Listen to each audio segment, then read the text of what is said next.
Salut, c'est Benoît. Quelques mots pour vous expliquer la différence entre le format écran à partager et le format carte à jouer. Je vais prendre pour ça un exemple, c'est le plus simple. Le jeu du mouton, là, le jeu des prépositions de lieu 2.0, et puis qu'est-ce que tu fais? Le jeu du présent. Alors, je les ai téléchargés. Le jeu du mouton, il est principalement en format écran à partager.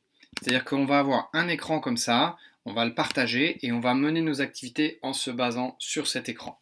D'accord? Ici, c'est une activité où il faut décrire la position du mouton par rapport au cylindre et au cube et les apprenants doivent deviner. Par exemple, je vais dire le mouton est derrière le cube et devant le cylindre et les apprenants vont dire ah, c'est le numéro 5. Donc ça, c'est un format écran à partager. On a un format plein écran, on fait notre activité. Voilà. Le jeu du présent que j'ai téléchargé, voilà, lui, il est principalement en format carte à jouer. Voilà, c'est-à-dire qu'on va avoir toutes les cartes une par une dans des formats comme ça. Et puis on va afficher tout simplement les cartes qu'on veut au fur et à mesure. C'est samedi et il fait 35 degrés, qu'est-ce que tu fais? Voilà.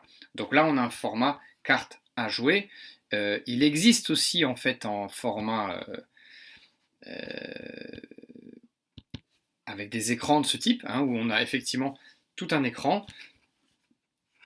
Voilà, et donc là, on va avoir quelque chose qu'on va afficher en plein écran et faire l'activité. Ça, c'est à nouveau un format écran à partager. Voilà, donc c'est deux exemples pour vous montrer la différence entre les ressources qui sont au format écran à partager, un plein écran, et les ressources qui sont au format carte à jouer, où on a les différentes cartes et on les sort une par une en fonction des besoins de l'activité. Voilà, salut!